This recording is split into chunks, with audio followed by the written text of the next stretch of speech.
Hey everyone, welcome back to the complete Creepypasta series called I Lost My Sister to the Fae, written by the amazing Wild T. Show your support for the author by checking out the link in the description. If you like long, chilling tales, please like this video and subscribe to MM13 for more spine-tingling content. Your comments are the lifeblood of this channel, so don't hesitate to say hi, share your story ideas, or let us know what you think about this series. I love hearing from you. Without further ado, get comfortable, turn up the volume, and let the haunting begin.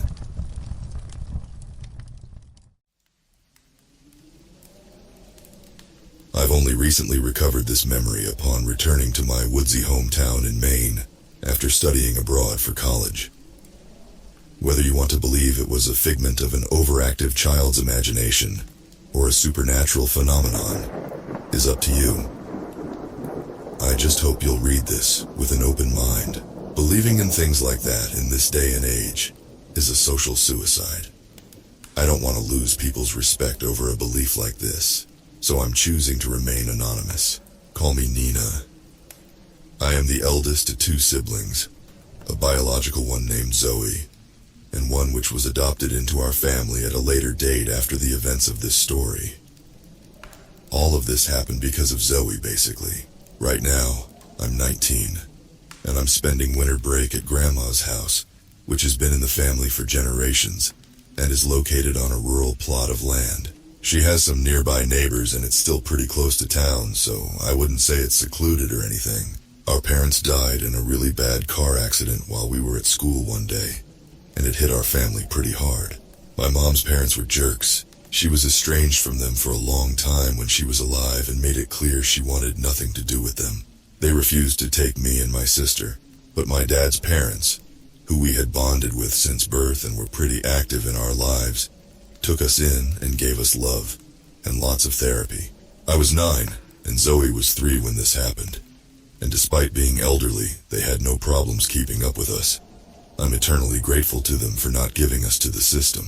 Unfortunately, our grandpa passed a few years after, leaving Grandma pretty much alone to raise us. Anyways, here I am, in my sister's old room, with everyone downstairs watching TV while Grandma cooks, having looked through her old toy chest and found a drawing she had made when she was 7. The paper is wrinkled and dirty from the dust of the toy chest, but the depiction on it was clear as day, and a testament to my sister's budding artistic skills. With a coloring pencil, she had drawn herself in the woods, smiling and standing next to another girl I didn't quite recognize initially. She colored her hair and skin a light metallic gray, and gave her bright blue eyes with a sketchy gray dress. The most notable characteristic was what looked like gray and blue dragonfly wings sprouting from her back. She even put the details of the web-like membrane in them. Then it all came back. Bit by bit, piece by piece, my sister had been lured by this creature she drew, a fae, or fairy. And while I'm happy to tell you she survived, obviously, I'm not so happy about what it took for that to happen. As soon as the memories came flooding back, so did the trauma of what happened, and my fear of the forest. I was 13 and Zoe was 7. Despite still reeling from our parents' death, we were pretty normal kids. Zoe was a girly girl, the kind that loved pink and unicorns. I grew out of that phase and thought I was practically an adult. I wanted to be like the cool girls at my school. But it was hard fitting in when your no-nonsense grandma forbade you from doing more than half the things kids your age were doing. I wasn't allowed to have the newest smartphones or anything. Grandma thought a kid's phone should only be for important communication with their guardian in case of an emergency, not for fun things like social media or watching YouTube. She gave me an old flip phone from the early 2000s which had limited minutes and I could only text, take crappy pictures, and play Pac-Man on it. If it weren't for her letting me use her old computer to play virtual online chat room games, the only fun things I was allowed to do on there, I don't even think I would have an in with the cool girls in my class. Sure, I was no one's best friend, often being a third wheel, and that sucked. But I had friends nonetheless, which was more than what some people could say. Me saying all this is to explain that I was past the time of playing dolls and hide and seek with my little sister. We were regrettably too far apart in age. I was originally going to be an only child, but Zoe was an unplanned pregnancy pretty much. And thus, me distancing myself from her as soon as I categorized myself as a teen was more or less the indirect cause of why she went missing one day. Usually my time at home was spent on those online chat rooms socializing with my friends as we dressed up and customized our avatars, or texting them in a big group chat over the phone. When I wasn't doing that, I was surfing the limited amount of channels Grandma had on the living room TV. And if I was especially bored, I would read a book or play cards against myself. None of that included playing with Zoe anymore. And every day she would pester me to entertain her, even though she seemed to be having enough fun on her own. She always seemed to need another guest for her tea party that wasn't a stuffed animal. Someone to play the bad guy in a game of dolls. Or someone to seek for her as she hid. She was extremely needy, to say the least, and it grinded on my nerves a lot. I would often yell at her to get out of my room and leave me alone, frustrated with my time with my friends being interrupted by some nagging baby asking me to put on a tutu and play ballerina. This upset her, as you probably already figured. She played with people at school but had no one to play with outside of school, and summer break was the absolute worst because her pleading for me to get involved with her playtime increased tenfold. Grandma would occasionally take her to the playground in town, or supervise her fun outside by sitting on the porch and watching her catch butterflies. But she was an old woman, and each year she had less and less energy, which means she gave me more and more responsibility. Not just chores, but babysitting Zoe also. It started with another one of those days. Grandma wanted to take a nap, but Zoe wanted to play outside in the woods. We were allowed to go in there as long as we made sure we could see the house at all times and didn't stay after dark. So, Grandma told me to watch her as she went to her bedroom, and begrudgingly, I took the excited 7-year-old outside and into the trees. Zoe wore a princess costume and brought with her one of those plush, hobby stick horses, except it was a unicorn version, pretending to be a princess riding through a mystical forest on a magical steed. She tried to get me to play along. "Nina, can you be the evil witch?" "No," I grumpily replied, leaning against a tree and texting on my phone. I didn't like being outside as much as I did when I was younger. I hated the heat and the bugs. Her complaints became white noise as I played a funny video one of my friends sent to the group chat. My phone loaded it very slowly, and it buffered all the way through. But I had a good laugh once I finished it and texted my reaction. Then suddenly, I looked up, and she was gone. "Zoe," I called. I heard nothing.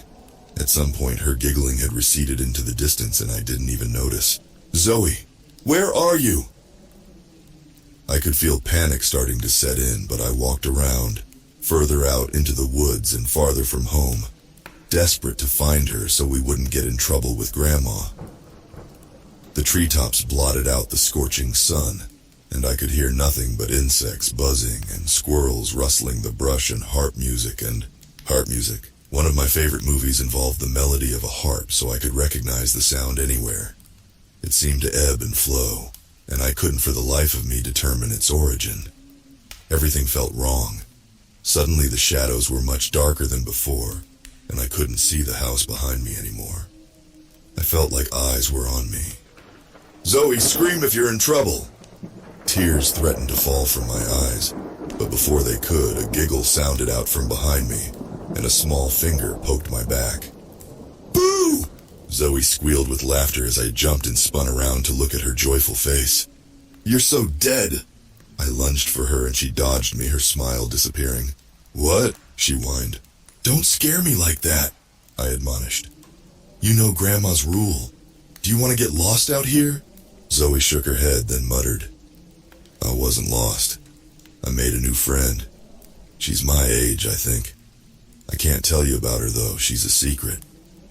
Her playful gaze seemed to beg me to ask about it, but I really didn't care. I rolled my eyes. "Whatever. If you don't want to get in trouble, don't mention this to her. Let's go get a popsicle." I took her hand and led her back.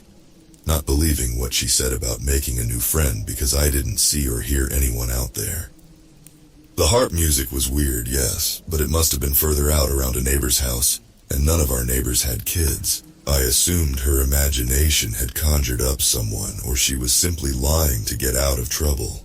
After that day, Zoe had a new interest: fairies. Before, she was practically obsessed with princesses and unicorns. Now, she begged Grandma for fairy toys and a pair of fake wings and a fairy wand. Grandma was stern, but she still liked spoiling her. So she got her these things, and even found a dusty old VHS tape with the complete series of a forgotten 80s cartoon show named Fairyland. Think My Little Pony, but with stiffly animated fairies. This was all great to me because Fairyland kept her occupied during times when she would typically bug me to play with her. But soon she started begging and pleading to be taken back to the woods. But I refused, because I was still annoyed at that little stunt she pulled the last time. She got mad enough to tell me she hated me and shunned me for a few days. "Aren't you wondering about my new friend?" was the first thing Zoe said to me after she stopped being angry with me. "Your imaginary friend, you mean?" I teased her as I played solitaire against myself on my bedroom floor. "She's not imaginary." Zoe pouted, sitting on my bed. "She's real. Look, I drew a picture of her, I'll show you." She ran to her room, and when she came back, she was holding that drawing I told you about. The one I have sitting in my lap right now as I type this out. She's not imaginary, but she has fairy wings and gray skin and hair. I raised an eyebrow, amused. "Come on, Zoe. You're too old for this. You stopped having imaginary friends when you were 5. "Not gray. Her hair is white." Zoe looked at her drawing insecurely. "The white-colored pencil doesn't show on the paper. She looks like an angel. She has white everywhere except for her eyes.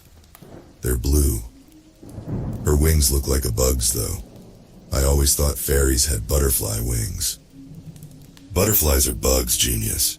I rolled my eyes. "They're not pretty bug wings, I mean," Zoe said exasperatedly. "They buzz and they look kinda icky." "That's great, Zoe," I replied condescendingly. "Could you close the door on your way out?" Zoe mean-mugged me and left my room in a huff. If Grandma wasn't strict about slamming doors, she probably would have slammed mine on the way out. The next time I had to supervise Zoe's playtime in the woods, I sat on the back porch to watch her instead. She was running around in her new fairy getup, and she seemed to be talking to herself, but looking at the air in front of her, as if a person were there. No, as if she was talking to that tree right there. Then she looked at me and fidgeted, as if worried, and stepped behind the tree. I didn't pay her any mind, because clearly she was still there. She was just hiding behind something. I figured she was trying to just get under my skin by pretending she was leaving my sight again the same way she did last time. Some kind of petty revenge for not being out there with her, I guess. I didn't want to give her the satisfaction by acting all concerned and calling for her, so I immersed myself in trying to beat my high score in Pac-Man on my shitty phone. I looked up after a while and she was still hiding. Once again, I paid it no mind and got wrapped up in a few more games. Before I knew it, I heard footsteps approaching and realized Zoe had come back from the woods. She was smiling and panting, her face flushed like she'd just been running. Not only that, but a flower crown was perched on her dark hair, and she held something that looked like a plum in her hand, except it had a bluish tint, and plums were more purple. "Let me see that." I stood up and held my hand out. Zoe hid the fruit behind her back and stuck her tongue out at me, running into the house. I ran after her, worried that Grandma would scold me for letting her pick random fruit from a tree. If she ate it and got sick, I had no doubt it would be blamed on me. Whatever it was, as it seemed too exotic to be in a random forest in Maine. Grandma was inside watching TV in her recliner with her feet soaking and her gray hair up in curlers. Zoe ran up to her and showed her the fruit. "Grandma, look what I have." Grandma furrowed her brow and paused the TV, taking what looked like a round blue fruit with green leaves poking from the top out of her hand. Now that I looked at it more closely, There were greenish flecks all over it. Where on earth did you get this? In the woods from a tree, Zoe smiled. Grandma looked at me and I shrugged. The old woman got up and went to the kitchen. We followed behind her and watched as she took a knife and sliced into the fruit to further examine it. The flesh inside was a gradient. The outer edges were blue like the soft skin and grew white more towards the center, resembling the flesh of a pear. It looks good. Zoe licked her lips. You're not eating random things you got from outside. Grandma snapped and, much to Zoe's dismay, threw it in the trash. I don't even see anything like that on Google, I said, checking the browser on my phone. My friend Boza gave it to me. Zoe huffed, crossing her arms. Bozo? I asked. Bozu, Zoe corrected me sassily, then pointed to her head. She also made me this flower crown. There's no other little girls around here, child. Grandma shook her head and leaned against the counter, frowning at my little sister as she tried to make sense of this. What are you talking about? It's her imaginary friend. I glared at Zoe for frustrating Grandma. Zoe seemed to get flustered and upset, fidgeting her hands.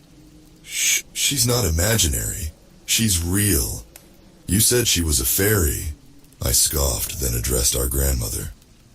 She showed me a picture of her the other day, and it's this little girl with weird colored hair and wings.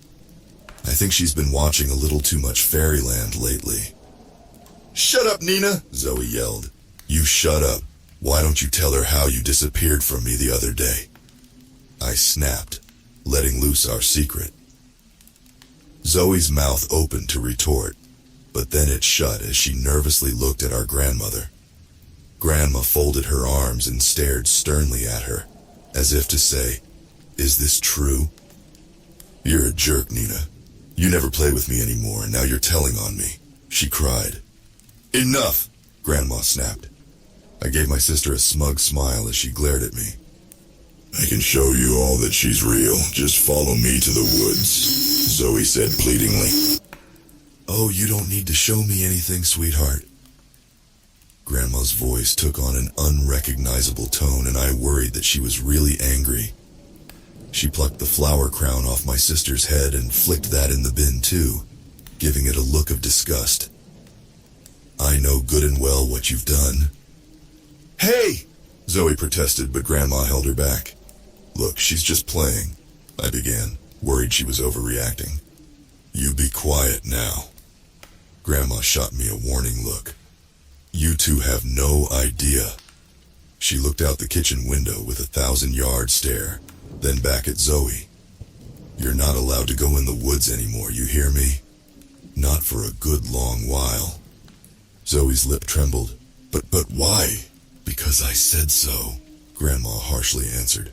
You don't know how to act. Now wash up for supper. Zoe burst into tears and ran upstairs. I gave Grandma a confused look. The woods ain't no place for a child anyhow, she grumbled, going to wash her hands in the sink so she could fix us a meal. I just let you do what you want because of your parents. But I shouldn't have. I wanted to roll my eyes at the letting us do what we want part because honestly, it seemed far from it. But I remained respectful and decided to let her cool off a bit. Just as I rounded the corner to go upstairs, I heard her mutter, It's just a good thing she hasn't eaten it. I didn't know just what she meant by that at first. I simply thought she was worried about the fruit being toxic or having germs. I went to Zoe's room to find her crying into a pillow. She yelled at me to get out, but I ignored her. Tell Grandma you're lying and that bozo is imaginary, I demanded. She's mad. She thinks you met a stranger in the woods and took food from them or something. You know how she is, so why would you even make up something so stupid? She mumbled something into the pillow. What? I strained to listen, I said. She removed her tear-stained face from the pillow. You're going to be sad when I go live with Boza in Fairyland forever, and you're stuck here with no one to talk to but those stupid people on the computer. If you say so.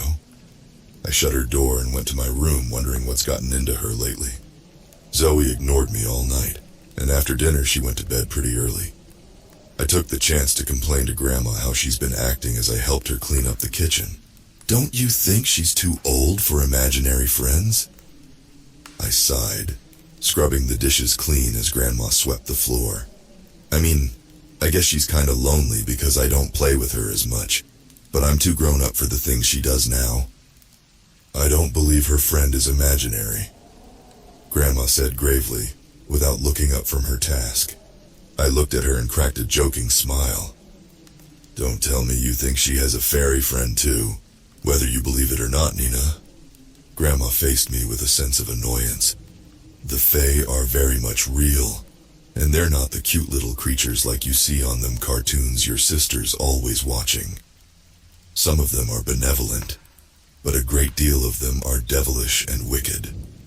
They lure in foolish children like our Zoe, and then they're never seen again. Now quit your belly aching about your sister and finish cleaning those dishes. I closed my jaw before I could catch flies, in disbelief at the fact that a 75-year-old woman believed in fairies, or the Fae, as she called them. Great. Zoe had triggered Grandma's superstitious fear of the supernatural, and she would definitely be in a sour mood for the next few days. Weeks passed, and I could tell Zoe ached for her playtime in the forest. Oftentimes she looked longingly out the windows, holding a cheap little plastic fairy doll Grandma had bought her. She didn't even bother begging me to play with her anymore.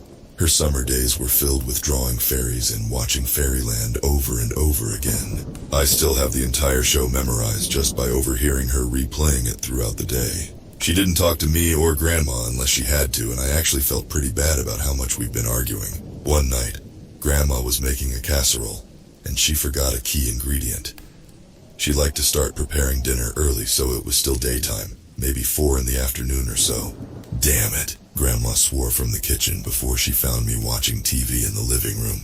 Nina, watch your sister while I go to the store to pick up something I forgot for dinner really quick. Okay. Grandma promptly left in her Jeep and Zoe came downstairs, having likely heard the tires on gravel. Where's Grandma going?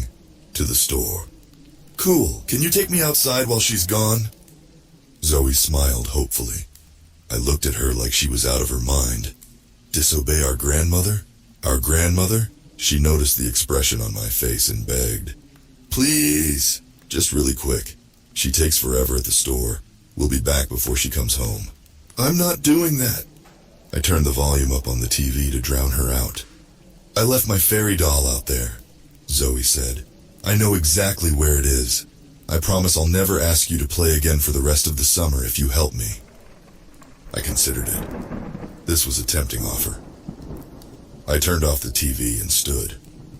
Okay, but if you don't find that doll in the next 10 minutes, we're coming back without it. Zoe grinned big and ran for the back door in the kitchen. It was then that I realized she already had her shoes on. She was suspiciously already wearing a full fairy getup, with flats, wings, and a wispy tulle skirt. Wait, I called out. Let me get my shoes. I hurriedly shoved my feet into sneakers, not even bothering with socks so I wouldn't lose her. By the time I made it on the back porch, she was dashing into the tree line. Zoe, I yelled, bolting after her as I began to get the feeling I had been deceived. Was her fairy doll really lost? Wait, hadn't I seen her playing with it before? Embarrassingly, my little sister was faster than me, but at least I could still see her up ahead. She ran deeper than where we normally stopped exploring at, and I felt anger build up inside me. I'm telling Grandma! Suddenly, my foot caught a root, and I face planted into the earth, my nose bashing up against a rock and leaking blood. Stunned by the sudden pain splitting my face, I cupped my hands over my nose and groaned. The blood poured out like a river, and I realized that I may have broken it, as even the slightest touch of my fingertips made it hurt. Zoe. Knowing she would stop running if she saw that I was hurt, my eyes fluttered upward weakly, only to realize I couldn't see her anymore. On top of being in pain, I was nervous and scared, because there was no way she could disappear from my line of sight that quickly. Zoe? I slowly got up, the front of my shirt stained with dripping blood now. "Zoe! Zoe, where are you? Come back! I'm hurt!" I thought I could hear the faintest hint of harp music, but it went away as soon as it had started. The forest grew dark, the shadows increased, and the sunlight waned, but I kept wandering about and calling my sister's name. The feeling of being watched was undeniable, and I felt goosebumps pricking my skin. A giggle, discreet and mischievous like a kid barely containing their amusement, as they did something they weren't allowed to, made itself heard uncomfortably close by. I turned in that direction, and I swear, I thought I could see long strands of white hair sticking out from either side of a thin tree. Someone was hiding behind there. Someone young sounding but short with white hair. I investigated immediately, wondering if Zoe's friend was not a fairy, but actually some strange albino kid who lived somewhere out here with her parents. But nothing was behind that tree. Nothing at all. Then another giggle, from a completely different place, louder and full of more glee than before. I turned and saw a pale hand snake back behind a tree trunk where this odd person was hiding. But there was no human explanation for how they ended up all the way over there when they were just a few feet in front of me. I closed my eyes and massaged my temples, telling myself my stressed mind was merely playing tricks on me. While my eyes were closed, someone whispered into my ear. Their breath spread goosebumps over my skin, and the quiet, mysterious little girl's voice made every hair on my neck stand on end. "She's not coming back." I screamed, and my wild eyes opened and landed on nothing but empty space next to me. "Stop freaking out and find your sister," I scolded myself inside my head, envisioning that was what my grandma would tell me if she could see me now. "Your mind is playing tricks. Find Zoe before she gets lost." I looked for her for maybe an hour or so, bleeding profusely from my nose and suffering a migraine. And when I finally returned to the house, Grandma was standing on the porch looking absolutely pissed. When she saw I was bleeding and that Zoe wasn't with me, she grew very concerned. "What happened?" She gingerly removed my hands from my face to see the damage. "Where is your sister?" "She's lost." I hiccuped through my sobs. "She ran away from me." I told her to stop, but she kept going and going until I couldn't see her anymore. First, Grandma led me into the kitchen and helped me with my nose. Then she went and looked for Zoe herself while I sat pinching my nostrils shut, with my head tilted back, and wet wipes at the ready to clean blood off myself if need be. When Grandma came back, she was sweating and went straight for the landline to call 911. The police scoured the forest and only found scraps of multicolored tulle from her skirt and footprints that vanished mysteriously. They filed a missing persons report, and the world carried on. Time slowed to a crawl for us. I was agonizingly aware of every single second that passed while my sister was missing. The minutes turned into hours, the hours turned into days, and the days turned into weeks. There were search parties. Her face was on the back of milk cartons and posted on the front windows of shops in town. But all that was ever left of her was those colorful, translucent pieces of skirt. During one of these search parties when my grandma and I participated, I wandered off a little further from everyone and heard harp music playing. It felt like it was playing just for me, like it was calling out to me. It tugged at my mind, breaking past my defenses, tearing away the rationality that told me I shouldn't follow strange sounds. Before I could give in completely, I heard Grandma's stern voice yelling at me to come back and stay with the grown-ups. Then the music was gone just like that. We didn't find her, as you would expect. My nose was indeed broken and I went to the doctor, but the physical pain was nothing compared to the gaping wound in my chest forming the shape of Zoe. She had been ripped from us, just like our parents and Grandpa. And then there were two. The most consistent noise in the house was the sound of the TV droning on in the background. Chipper game show hosts and stoic newsmen filled the bleak silence that encompassed our day-to-day. I didn't speak much, and neither did Grandma. She cooked and cleaned constantly as if to distract herself every waking moment, and sometimes had the TV and radio playing at the same time. I stayed in my room most of the day, but sometimes I would go into Zoe's room to look at her things. I was looking at her most recent drawing she never showed me, which featured that weird gray fairy girl and a strange-looking forest that seemed more whimsical than the one outside. "Oh!" Grandma startled me as she appeared in the open doorway with cleaning supplies in hand. "You're in here, I'll come back later." "No, it's okay." I stopped her. I was just looking at Zoe's fairy drawings. I felt my eyes water. I just wonder where she is. Why she disappeared like that. Grandma dropped what she was holding and hugged me, and sniffling and weeping. We stood there in each other's embrace for a long time. Finally, Grandma pulled back and held my shoulders, looking me deep in my eyes. "I have to tell you something." "What is it?" I wiped my wet face, noting how serious she looked. She squeezed her eyes shut for a moment to gather herself, and I couldn't help but think she looked remorseful. "I know what happened to your sister," Grandma said, leading me over to Zoe's bed and sitting down next to me. "She was playing with fire, and the good neighbors took her." "Our neighbors kidnapped her!" I shouted, wondering why she had been keeping this a secret. No. Grandma shook her head. "That's what we called them when I was growing up in this house. My grandma told me stories, how they would lure children into the forest and they'd never be heard from again, or how they'd switch human babies with their own deformed offspring. The Fae are not good neighbors at all, but my grandma always told me not to speak too ill of them, or they'll get back at you. They're very vindictive, mischievous spirits, Grandma." I sighed, looking away. I wanted to be respectful to her, but I wasn't in the mood for hearing about evil fairies taking my sister. It was clear to me back then that either she got lost or she, as much as I didn't want to even think about it, met with foul play out there. "You listen to me now, Nina." Grandma held my face and forced me to look at her. She started to shake as tears filled her eyes. "They took my brother." I sat and listened as Grandma explained the story of her brother, a little 10-year-old boy named Dustin who she got along pretty well with. He liked exploring the outdoors more than her, and spent time in those very same woods alone a lot. He would often come back whispering his little secrets to her, about how he found a friend who can do the most wonderful magic tricks, and then eventually how he found another world out there. She didn't believe him one bit, but she never called his bluff. She simply listened to his stories with great intrigue.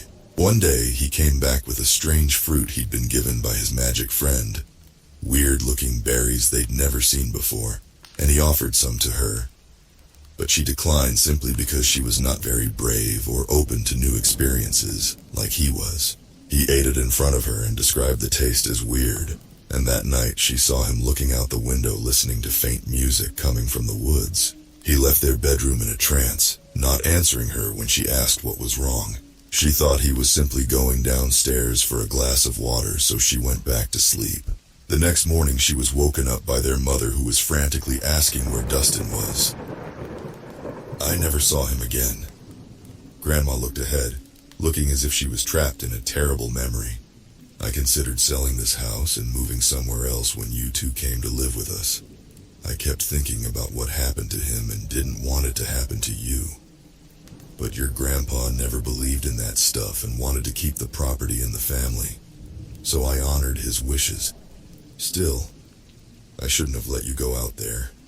It's just been so long since he disappeared, I allowed myself to believe it would be all right. I thought you would protect each other. I myself was not there to protect Dustin." I felt a stab of guilt. "I'm sorry I didn't protect Zoe." Grandma hastily wrapped me in another hug. "No, dear, that's not what I meant. I should have never left you alone. What do the Fae do with kids?" I asked, afraid of the answer. I couldn't even believe I was entertaining the thought, but I couldn't deny that I believed every word my grandmother said about my late great-uncle. "I was always told they raised them in their world," Grandma said. "That's the only thing that keeps me going. I like to think that Dustin, and now maybe your sister, are being taken care of. Maybe they were turned into Fae themselves, and your sister finally got her wish to become a fairy. It's a nice thought, isn't it? For some morbid reason. I had honestly preferred that Zoe had died and become an angel, as odd as that must sound to you. At least then her pain would be over, and she would be with Grandpa and our parents. The thought of her being trapped hopelessly in a world separate from our own was horrifying, at the complete mercy of some malevolent beings that were capable of making children vanish into thin air. I couldn't see how Grandma could be comforted by that, but I smiled empathetically at her anyways and nodded as if I agreed. That night, I devised a plan. I was going to find my sister, no matter what it took. A couple months had passed since she disappeared, and summer break would be over soon. I wanted to do this before most of my free time would be occupied by the soul-sucking daily hell that was middle school. My grandma liked going to the library occasionally on Sundays after church, so I accompanied her this time and found a private little corner to go through the horde of Fey folklore books I'd gathered from the shelves. The old computer at home was slow to the point I preferred reading. I didn't want her to know what I was up to, and thankfully she was too busy in a completely different section of the library. I had brought a notebook and pen with me and researched for a few hours, writing things of worth down. I learned that Fae was an umbrella term for a broad category of creatures like banshees and changelings, and fairy was specifically for the humanoid winged beings. Fairies could be good and evil, just like regular people, but it was best to always err on the side of caution when dealing with them. Even a small mistake, like purely, for example, stepping on something that happens to be theirs or their home, could be punished greatly by them. You shouldn't openly insult them, and you have to be careful when accepting their gifts. If it's not a fair trade, they can take something from you without your consent. If you give them a gift, they could grant you something, or you could subside their wrath. Particularly, they were believed to enjoy sweet things. Don't we all? But fairies especially, it seemed. They craved it above all else, and apparently it could diminish even the worst of fairy tempers. Honey, candy, cake, etc. Other non-food related gifts were anything pretty looking or expensive, like jewelry or really nice clothes.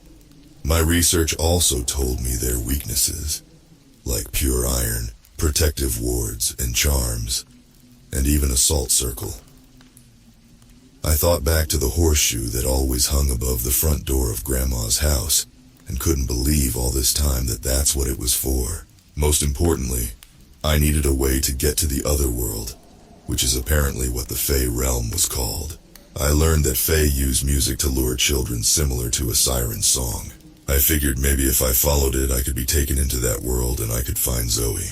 If not, the books told me another way was to step into a fairy ring, a circle of mushrooms, or perform a witchy ritual with offerings and ask them to grant me passage into the realm. I didn't place much stock in either of these methods, because it said the rituals took experienced witches who knew what they were doing, and I wasn't sure of the likelihood of me finding a fairy ring, so I was pretty much dependent on the possibility of the creatures who took my sister deciding to take me too. Based on my notes, I made a list of the arsenal I wanted to take with me into the forest. Over time, I collected the things on the list during trips with Grandma into town, where we would go yard sailing or shopping, and I'd pay for them with my allowance. At the downtown shopping center, Grandma went into a thrift store and I quickly visited the metaphysical shop next door, where I bought a good luck charm in the shape of a moon and a necklace, with a pendant forged of iron dangling from the cord. I came out and re-entered the thrift store before she could notice. Then at a yard sale, I bought someone's old jewelry for cheap. How could fairies know the difference between cheap and expensive in human stuff? After that, when we visited a grocery store, I bought some sweets to go along with my plan. I was going to do this on a Sunday, where Grandma would cook a big Sunday dinner and surely fall into a food coma. I ate, but not to the point of being too full, and excused myself to bed early. Once I was sure Grandma was in bed asleep, I snuck downstairs with a backpack full of supplies and retrieved the rest of what I needed from the kitchen. Basically, I had made homemade chocolate bars by melting chocolate chips and filling a mold with the fondue. Grandpa had an old hardware pantry in the garage with toolboxes which contained items made of iron. And with my scarce money I had enough chocolate for at least 2 king-sized molds, each with little iron pieces in them. I figured if I was really in a bind, I could give one to one of those monsters. Appeasing them with foods felt like a thanks. And thanks for what? Stealing my little sister and breaking up my already broken family. But I had some normal candies too in case I came across one of these friendly fae folk. Just a precaution. Altogether I had the food, including a sandwich for myself if I got hungry, water bottles, the good luck charm, the iron pendant, salt, and the jewelry, along with a multi-tool and flashlight. My grandma was thankfully a heavy sleeper, so I was confident the sound of the back door opening and closing hadn't roused her. I was beyond scared. After all, I didn't like the forest much during the day, so being out there at night surrounded by mysterious sounds and the echoing calls of unseen animals was not ideal. I walked for about an hour, shining my flashlight around and starting to relax as the sounds that enveloped the air started to seem more peaceful than ominous. The way the owls hooted distantly, the crickets chirping, the cicadas singing, and the rhythm of my footsteps on the grass. The more I traveled, the more ridiculous I felt. Look at me, a teenage girl hunting fairies thinking it would help find her missing sister. Maybe I just wanted something to believe in. Maybe it was just a way for my mind to cope with her loss. Maybe believing I could save her was keeping me from going insane with grief. Oh boy, was I wrong. Not long after I considered giving up and turning back, I could hear the harp music. The melody was soft and heavenly, flowing throughout the environment and feeling like an inviting hug and loving words. It felt like this is what paradise sounded like. The forest was dimly lit with moonlight. The trees blocked a good portion of it, but another glow was clearly emanating from somewhere up ahead. It was faint, due to the distance, but it was a dark, ethereal blue, contrasting with the pale, silvery moonlight. It was clear to me that it was not a natural source of light. Don't tell me it's actually true. I sped up my pace until the glow grew brighter, and I came across a small clearing with 2 towering trees, deformed and connected together at the top by one conjoined branch, reminding one of Siamese twins connected by the head. They formed an archway, and there was a gap between their collection of thick roots where more forest lay. Except the forest wasn't like the one I was standing in. The woods around my grandma's house were full of earthy browns and dark greens, and by all means there should have been such a sight visible through that gap. But no. The forest through that gap was cooler in tint, a mix of green and blue to be specific. It was also overly saturated. It almost looked like someone put a Technicolor filter over the world. This strange portal to another realm was the origin of the harp music, and I felt a giddy rush of excitement at the sight. Not because I was eager to find my sister. It didn't feel organic at all. If you could fill a scarily huge syringe and forcibly inject someone with over-the-top positive emotions, this is what it would feel like. My mind went blank as the glow wrapped around me like a sweet embrace, and I shuffled through the archway in a daze, unaware of the horrors that awaited me. As soon as I stepped into the other world, everything felt utterly wrong. First of all, the colors were sickeningly vibrant and oversaturated. It hurt my eyes as they slowly adjusted to the brightness of my environment. It was like I was thrown into a cartoon, but it was extremely unpleasant. The wilderness there was untamed, the grass overgrown and splattered with patches of luminescent flowers. The foliage was thick as anything, and the trees were intimidatingly tall, making me feel like an ant under their giant shadows. The terrain wasn't flat like the woods at home. It was hilly and generally uneven. Vines and ivy adorned everything in sight. This forest was unrestrained in every way, and the most beautiful display of nature I'd ever seen. Not only that, but when I looked up at the sky, towards a strange warbling sound that may have been a species of bird I'd never heard before, it was the deepest and most unnatural dark blue I'd ever seen in my entire life. The stars were big and bright like little suns, golden and shimmering, with swirls of gold specks trailing through the sky like the Milky Way. They seemed to rotate and pulse as if they were living and breathing things. This was all very breathtaking.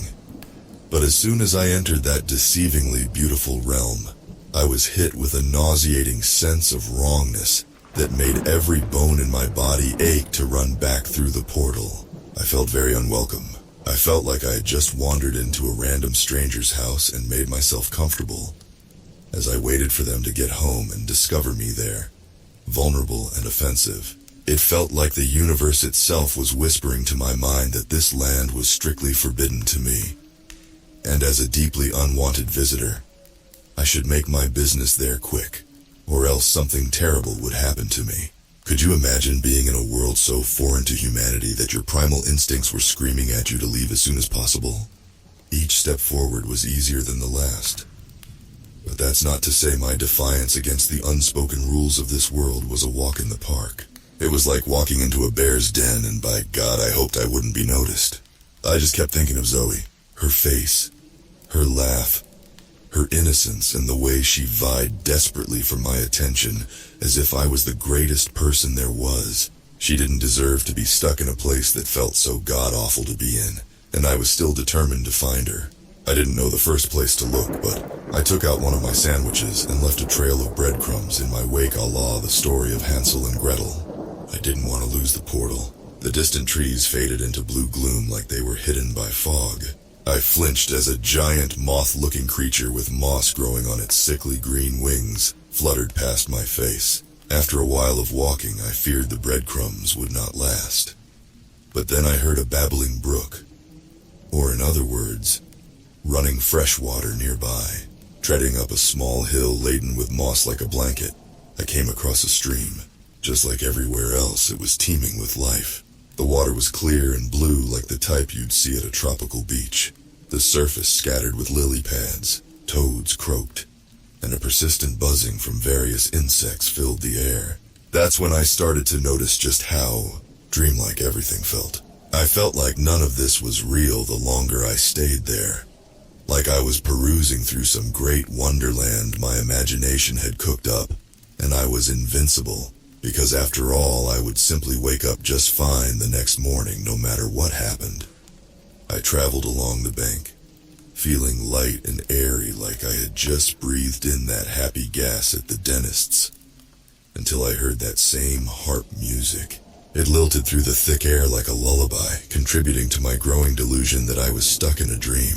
I followed the music. The brook wrapped around a bend, and when I rounded it, a woman sitting on a rock on the bank came into view. I stopped in my tracks and stared, fear shooting through me and bringing me closer down to earth as I processed what I was witnessing. The woman was clearly not human, although she resembled one.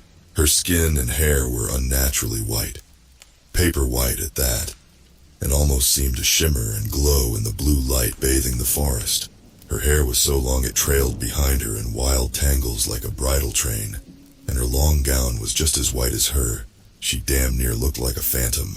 She glowed softly like a star, and her gaze was trained on the water as she beautifully played the silver harp she held in her hands. I stepped back behind a tree, my instincts screaming at me that this woman meant danger, the same way they screamed at me to leave this strange realm earlier. Once again, something seemed to whisper to my mind that I was not welcome. Especially not by this pale female humanoid who seemed too ethereal and pure-looking to truly be good. Her almost angelic appearance felt like a trap, much like the heavenly music. I watched her play the harp, and as she did, the water in front of her started to stir with movement. What looked like fish rose to the surface and started flipping and popping out the water like popcorn in a kettle, as if in reaction to the music. A basin I didn't notice before was at the woman's feet, and the fish toppled inside. It seemed to me that she had charmed them with this strange melody, and now they would become her dinner. I watched in disgust as she picked one out of the wooden basin and dangled it over her mouth, which gaped open unnaturally wide. She dropped the wriggling creature inside and seemed to swallow it whole, because I couldn't see her chew. If I was ever uncertain about her lack of humanity before, I definitely wasn't now. No human would eat a fish like that, still living with its scales still on, and no human could open their mouth that wide either. The woman rose to her feet, and from her back, unfolded two brownish-black dragonfly-like wings that buzzed obnoxiously loud and beat themselves so rapidly they became a blur. They seemed to withdraw from the back of her dress, which was open, revealing her colorless flesh, as if materializing out of thin air because I hadn't noticed them before. Something landed on my shoulder, and the sensation frightened me enough without me looking to see a spider bigger than my face, purple like a grape and spotted with blue, skittering down my arm with thin, spindly legs connected to a fat body. I wanted to scream to the top of my lungs, but I merely gasped and brushed it off. Still, that gasp was too loud. I heard a high-pitched chirp, and it definitely wasn't a bird. Rather, it came from the woman, and it sounded like nothing a human could replicate with their mouth. I remained hidden behind the tree, my hand over my mouth. This dream was beginning to look like a nightmare. I heard the buzzing sounds grow closer, slowly, as the winged humanoid intelligently tried to sneak up on me without knowing exactly where I was. As if it knew I was prey, waiting to be caught. The weird spider rushed out into the open, away from my feet, and I heard another unearthly chirp, much, much closer this time, as it caught the woman's attention. It took everything in me not to scream and run as the fairy pounced on the creature, diving onto the ground like a wild cat and closing her long-fingered hands over it. It struggled in her grasp as she forced it into her mouth. She was so close to me that I could lean over and touch her if I was truly crazy enough. And if she simply looked to her right and just a little behind her, she would see me. She buzzed like a fly and happily chirped and squawked like a weird mix of bird and insect as she feasted. At this proximity, I could see the blue-green veins under her skin, and little spidery feelers, or legs sprouting around her wings and wiggling like fine hairs blowing in the wind. If each hair had a mind of its own, I was frozen to that spot in horror. The fairy stood to her full height of 7 feet, the arachnid's legs hanging out of her mouth. Silently, with my hands over my mouth, I stepped around to the other side of the tree before she could turn and see me. I was shaking with the adrenaline that coursed through my body. I heard the buzz of her wings as she departed, and I chanced another peek at her to see her gathering the basin. She carried it further away down the bank, flying and ignoring the water sloshing over the sides. It was then that it struck me. That thing resembled Zoe's drawing of Boza, except it was an adult version. Not giving myself a chance to think it through, I followed the fey creature quietly, sticking to the cover of the trees as she, or it, traveled alongside the stream. The stream led to a wide open meadow with a stone cottage. The cottage was practically one with the nature around it, covered in plants with many of those mossy giant moths drifting around the lantern lights hanging from hooks on the exterior walls. I watched from the shadow of a giant tree as the fairy brought the basin inside what appeared to be her home. Even from where I was hiding at the edge of the tree line, I could hear the laughter of what sounded like a child ringing out through the meadow. Zoe, it has to be. A tiny bit of water hit my cheek and I looked in confusion at the stream close to me. A small human the size of my hand was peeking at me from behind a rock halfway submerged in water. Upon closer inspection, I realized that the stream was not filled with fish, but mermaid-like creatures that were half fish and half human. Think of a pixie. Then imagine if mermaids were the size of pixies and had gray, scaly minnow tails. The dopey smile of the little creature made it clear its head contained no thoughts as it pursed its lips and playfully squirted water at me again. The fact the fey woman ate such an adorable creature alive solidified her cruelty in my eyes. The stream ran through the meadow and opened up into a lake. I crept across the wild grass and around the side of the cottage. I peeked through a window and saw an earth-shattering sight that made me want to cry on the spot. There was Zoe, in a gilded cage in the center of the room I was looking in. She sat curled up behind the golden bars, her fairy costume looking dirty and ripped, and her teary eyes showing just how scared she was. And there, taunting her on the other side of the bars, was what I had thought was a figment of her imagination once. Boza. She was basically a miniature version of the Fey woman, white like a ghost and wearing a pale blue frilly dress that you'd be mocked for your outlandish sense of fashion if you wore it in the human world. Boza threw things at Zoe like various fruits, watching hungrily for her reaction, and reached through the bars to yank furiously at her brown hair when my sister didn't give her an entertaining enough response. Nearby, the Fey woman was sitting at the table near a cauldron with boiling water above a fire pit. She was taking the small mermaids and preparing them with a sharp knife like how you would fish, scaling their tails and gutting not just the fish part, but the human part as well, pulling their innards out and discarding them. She started the grisly process by lopping off their little heads, which rolled off the table and plopped to the stone floor, looking for all the world like bloody Barbie doll heads from my viewpoint. Being this close, I could see the eyes of the fairy mother and daughter duo. They were slanted and pitch black, reminding me of an alien's, and the skin around them was tinted bright red, as if they had been crying. Their jawlines and cheekbones were sharp and pronounced, and their noses just a bit too long. Despite their unsettling appearances, they were beautiful in a strange way. Suddenly, Boza went over to the adult one and tugged her sleeve.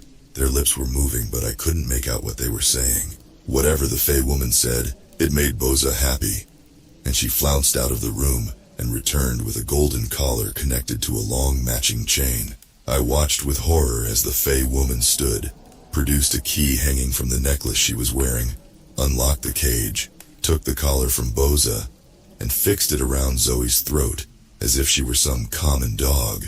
Rage simmered inside me as Boza excitedly tugged Zoe towards the front door by the chain leash. My little sister had no choice but to follow, wiping tears from her face. When she walked too slow, Boza pulled harder and nearly choked her. The door opened, releasing the sounds of Zoe's quiet weeping and Boza's humming from the building as they entered the meadow. I watched behind the corner of the cottage as the Fey girl flew towards the lake, tugging my sister behind her like a pet. Desperate to not be seen, I crawled through the tall grass after them. My belly slid over the soil and sweat made my hair stick to my face. My backpack jostled on my back and my fingernails clawed through the wild growth as I frantically tried to think of a plan to rescue Zoe from this bizarre situation. "No!" Zoe cried. "I can't swim!" I lifted myself up a bit to peer over the grass blades. Boza was flying above the lake like an overgrown housefly and trying to force Zoe into the water by violently yanking the leash. She seemed to be stronger than my sister, who was fighting hard to not be pulled to the center of the lake, but was ultimately losing as she was dragged deeper and deeper, from ankle deep to knee deep, then stomach level. "Go on, play in the water." Boza's exasperated voice, which sounded like any child's, except maybe a bit deeper in pitch, commanded. "You're my pet, so you have to do what I say, and I want you to swim like a good little human." "No! You'll kill me!" Zoe wailed, gripping the chain and pulling. The water was up to her chest now. Soon it would be at her chin. Zoe really couldn't swim, and if this continued, she would drown. Sparing a glance at the cottage where the mom was, I burst into a run towards the bank. Boza and Zoe looked at me. Boza seemed surprised and confused at my appearance, but my sister exploded into hysterics immediately. "Nina!" She reached for me, her face scrunched up as she sobbed. "Nina?" Boza repeated, frowning. I waded into the water, determined to save her. When I reached Zoe, I grabbed the chain and helped her pull with all my might. We pulled like we were playing a game of tug-of-war. Boza gasped as she nearly dropped down to our level. Then she started pulling too, flying backward and trying to drag us deeper into the lake. However, she was no match for both of us, and soon she went plummeting into the water. With a final yank, I released the gold leash from her stubborn grip and reeled it towards me until I had it all bunched up in my hands. Then, I grabbed Zoe by the arm and dragged her towards shore. I heard a splash and looked behind me as I went. Boza resurfaced, soaked, and her face was balled up.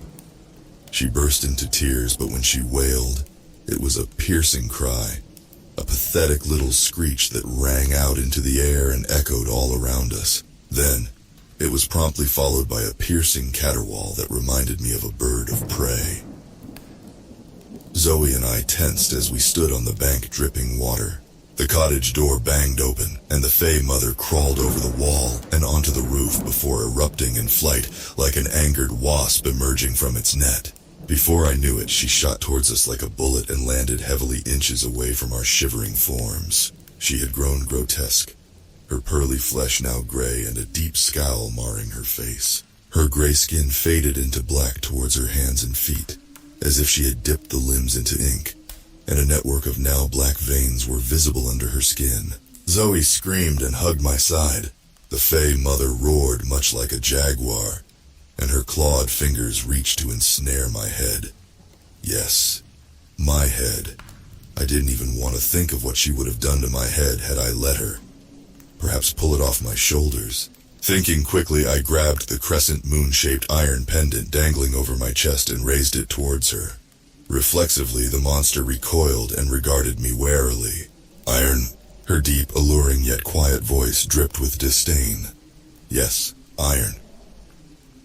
I tried to hide how terrified I was as I stepped around the Fey Mother, one hand clutching my sister to me, and the other holding the iron towards the monster to keep her at bay. The Fey Mother growled unlike any animal I've heard before. It was a croaky and raspy sort of noise she drew deep from her throat. She seemed like she wanted to attack me, but her eyes never left the pendant in my hand. What's your name? What's yours? I dodged the question, having read that it wasn't wise to give the Fey your name. Ordone, she replied, and it sounded like Ordoon. My spelling of this is simply a guess at how you would spell such a strange name, and Ordone seemed to already exist in the English dictionary. And yours? You should check on your kid, I said once more, avoiding answering the question. And sorry, I have to take my sister. Ordon looked towards the lake and cried out haughtily, Boza, your wings! As soon as she flew towards her child, I fled with Zoe, intending to get as far away as possible. We followed the stream at first, then the breadcrumbs, all the way back to that tree arch gateway that led back home. It might have taken maybe 10 or 15 minutes. Yes! I was ecstatic as I went through the portal first, holding Zoe's hand and pulling her behind me. Zoe cried out in pain and a force propelled her backwards from the portal. I watched her slowly get up from the other side, confused. What are you doing? I asked. It won't let me go through. Zoe panicked as she tried to step through to my side again, only for the collar to constrict around her throat and once again send her flying back. She gasped and gagged, clawing at the collar until it loosened its vice grip. Tears wet her face as she looked at me pleadingly. Nina, don't leave me here. I looked behind me, at the woods which seemed comfortingly boring compared to the other world's mysterious woodlands. They were definitely easier on the eyes, and the feeling of trespassing was lifted from me like lifting an anchor off my back. But I was definitely not going to go back home without my sister, especially not after seeing what she had been enduring all this time. So I walked back through into the other world and hugged her. After she was consoled and her tears started to dry, I inspected the golden collar around her neck. It was reflective and featureless other than a big keyhole in the center, but it didn't exactly look like advanced technology or anything. I think it's magic, Zoe whimpered. We'll never be able to get it off. I don't want to stay here, Nina. I don't like fairies anymore. They're scary and mean, and they get really ugly when they're mad. They want to keep me trapped forever. I thought she was my friend, but she wanted to keep me as a pet the whole time. She sniffed and looked ready to burst into tears again. If we wanted to make it out of this mess, we both needed to pull together. Zoe, listen to me. I knelt down in front of her and grasped her shoulders, looking deep into her eyes. This is a dream, okay? Doesn't it feel like one? I smiled as she nodded. Everything will be okay. As long as I have this, she won't hurt us. I showed her the pendant. The Fae hate iron. Just one touch is agony to them, and wearing it repels them. Listen, did she use that same key that she used for the cage for this collar? Zoe thought for a moment, then nodded. My heart sank to my shoes. That's around her neck. Maybe she'll set it down somewhere after a while. But we have to go back to that house. At this, Zoe vigorously shook her head, her tangled and dirty hair shaking with it. Up close, I could see the dirt smudging her cheeks, mixing with the trails of tears. She smelled awful too. After all, she'd been gone for weeks, so they clearly hadn't bathed her. I smoothed her hair to comfort her as she started breathing hard. It's okay, I promise. Your big sister is here to protect you, and this is just a dream. You're the brave warrior princess, just without your noble unicorn. I looked around quickly and spotted some flowers. Working fast, I tied their stems clumsily together to weave a flower crown, and then put it on her head. I watched as she shrugged the fake wings off her back and ground them into the dirt with the heel of her flat. She put on a fake brave face. So instead of defeating the witch, we'll defeat the evil fairy? I nodded, standing up and holding her hand again. Exactly. It's your dream after all. Now let's go. We made it back to the edge of the meadow where the cottage sat, witnessing strange bugs and hearing strange animal sounds along the way. The fairies weren't in sight, so it was safe to assume they were inside. We snuck over to the same window I was looking through before to see that Boza was drying her wings by the fire, sitting with her back to it and entertaining herself with wooden dolls. Then there was Ordone. She was talking to a monster we had not seen yet. She looked pissed off, but that grotesque transformation she took on earlier was gone. The monster was a more terrifying sight, despite simply being a blood-red hooded cloak floating a foot off the floor. But that was the dreadful part. We couldn't see its face.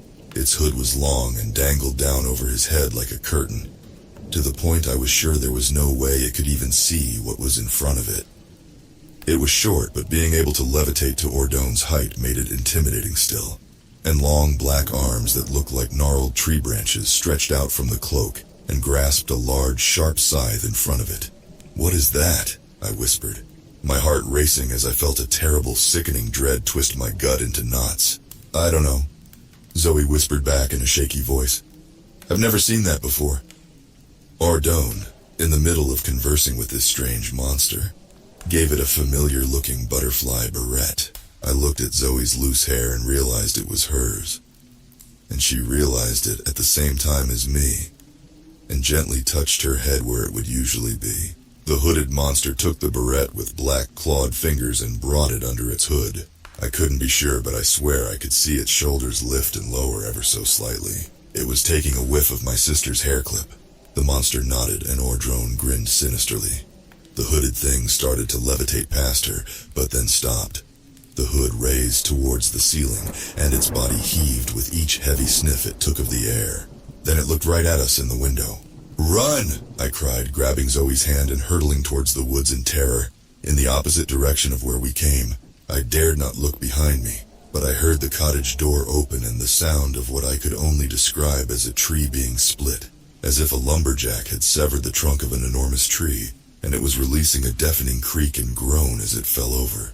That was the sound of the hooded monster calling out animalistically, almost like a war cry as it followed us. When we broke the tree line, I glanced behind us and saw it flying towards us, its cloak flapping in a non-existent strong wind. Its scythe was raised threateningly, and I had no doubt it intended to kill us. Zoe and I ran, and the uneven and rough terrain of the otherworld's forest felt like going through an obstacle course. We leaped over logs and narrowly avoided falling into ditches and small ponds. The air felt thick, like I was traveling through gel, and it all truly and very literally felt like a bad dream. Nonetheless, I ran like my life depended on it, because deep down I knew this was all really happening. The thick tree trunks helped obscure us from our unearthly pursuer, and the cacophony of otherworldly wildlife sounds drowned out our panting and footsteps. Zoe stopped running suddenly and collapsed, her breath shallow. I can't breathe. Come on, just a little further," I begged as I pulled her to her feet, hearing the loud rustling of the monster's cloak get closer. "I can't run anymore," Zoe wheezed, her face flushed red and sweat covering her little body. "Go without me. They want me alive, but they'll probably kill you." My eyes watered as I gawked at my little sister. My selfish, spoiled brat of a sister was telling me to save myself and leave her on her own with a monster after us. I thought about all the horrible things I had said to her back home, and how much I treated her like a nuisance, and I trembled with the weight of my guilt. "Over here," we both gasped as a little boy called out to us from the distance. And no, not a fairy boy, a normal human child. Even from our viewpoint we could see his skin was fair, maybe even a little tanned, and he had messy brown bangs scattered over his forehead. No wings to be seen at all. He waved his arms wildly and frantically gestured for us to follow him. "Hurry!" Zoe and I bolted towards him as we heard the ear-splitting roar of the monster nearby, which sounded like lumber being sawed and a tree being felled, accompanied by the sound of its cloak rustling. When we got closer, I realized the boy was maybe a couple years older than Zoe, perhaps 9 or 10. Once we were only a few feet away, he removed a large flat rock from the base of the giant tree he was standing by. Under the rock was a deep hole in the ground which he jumped inside. "In here," he whispered before ducking through and disappearing. Seeing a flash of red fabric rippling in a wind in the distance, I pushed Zoe down into the hole and followed in after her. Once I was under, I dug my fingers into the grooves of the rock and slid it back over the opening to hide us from view. The hole led to an underground tunnel. The drop wasn't steep, and it sort of curved into this channel which was only big enough for Zoe to stand in. But the boy and I had to slightly crouch to fit. It was surprisingly well lit inside. The space was illuminated by jars containing luminescent flowers and what looked like strange, glowing bugs too big and bright to be fireflies. And besides, fireflies were green and these were blue. There was also a horde of random items inside and food the child had gathered, if I remember right. And it was clear the boy had been there for some time. His fashion looked outdated and the clothes were very washed out, looking and dirty. "Who are you?" Zoe beat me to the question that was on both our minds as we both stared at him. "I forgot my name." The boy shook his head, looking angry. "The fairy stole it from me. Names give them power. Did you give it your names?" "Not mine," I replied before looking at Zoe. I was afraid she had, and the look on my face made my anxiety about that quite clear. "I told them my name was Princess Lily," Zoe said proudly as she met my gaze. "Not 'cause I was afraid, but because I wanted her to think I was special too. I'm glad I did, though." "Me too." I nodded and looked at the boy. "How long have you been here exactly?" "A really, really long time." He frowned. "I stopped counting days a while ago. Are my parents still looking for me?" "I don't know who your parents are." I felt bad for him. "Do you at least know your family's surname or your parents' first names?" I also asked him if he went missing in our area, but I won't reveal to you the name of the town we lived close to. He didn't remember any of the people's names, just the name of the town, and I could tell he wanted to cry, so I switched the subject. "So you've been living underground?" I remember looking around and seeing a map he had been trying to work on, with old-fashioned parchment paper and a feather quill. "It's the only safe place to live here," the boy said, eating some strange green berries he had. "Stop eating that." I lowered his hand, clutching the fruit from his mouth. "I heard eating their food gives them power over you." The boy snorted and glared at me judgmentally. "You don't think I know that? I know everything about the Fae people. I haven't been able to leave here in a long time, and if I didn't eat anything, I would be dead. Duh." "You didn't eat anything, right, Zoe?" I asked, turning to her. "Yes." Zoe looked like she wanted to cry. "I was stuck here. I had to. They fed me those little mermaids and some weird-looking fruits."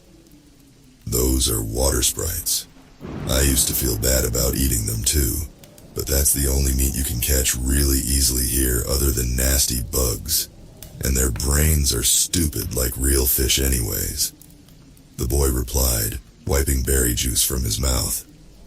And since you ate here, you'll probably stop growing up like me. What? Zoe and I cried out at once. Well, I'm not sure if I stopped growing or if I started growing really slowly. The boy said thoughtfully. Fairies take a long time to grow. That little girl has been a little girl for a long time. I think when you eat the food here, the rules of this world start affecting you the same as they do the Fae people here. Little girl, you mean Boza? I leaned forward. Have you seen her and her mother? They took me. The boy replied grimly, a fire burning in his eyes. I knew as soon as I saw you guys that they'd taken you too. They kept me in a cage, but just like you, I was able to escape. We're not escaped, Zoe said, tugging her collar. This thing won't let me go back home through the portal. There's a portal? The boy all but yelled, his eyes going wide. Why didn't you say that before? I've been waiting for another one to open for ages. We have to go right now. He tried to crawl past us to the hole opening, but I held him back. Wait a second. I'm not showing you where it is until you help me get this collar off my sister. I looked at him sternly, not wanting to lose Zoe's only chance of escape. Get out my way, the boy hollered with rage. If we don't hurry, it'll close soon. Move. Please, I begged. You've been here a long time and seem to know a lot about this place. We know where the key is. We just need help getting it. See? Simple. Didn't I tell you already I escaped them before? He spat. You must think I'm pretty dumb, huh? I know exactly what you're trying to sign me up for. The fairy lady keeps that key on her all the time. It's impossible. Besides, no one was here to help me. I wish my sister had come for me. If it was impossible, you wouldn't be here, I argued. And I'm sorry no one came for you. Hey, wait. Did you say you had a sister? The boy eyed me warily and nodded. Yeah. I don't remember her name. To be honest, you kinda look like her. He pointed at Zoe. And I thought you were her until you came close enough for me to see. But you're just a couple of random girls. That's when I realized something. Was your sister's name Emily? I asked. He looked shocked. Yes, I think it was. That sounds familiar. This is the first time I've been able to remember. Do you know her? Our grandma's name is Emily. Realization dawned on Zoe as well. Hey, she said her big brother went missing when she was my age. I didn't know she told you that story too. I remember expressing surprise at this. I turned to the boy. So your name is Dustin? Dustin visibly shuddered. It's coming back. It's all coming back. So I've been gone for that long.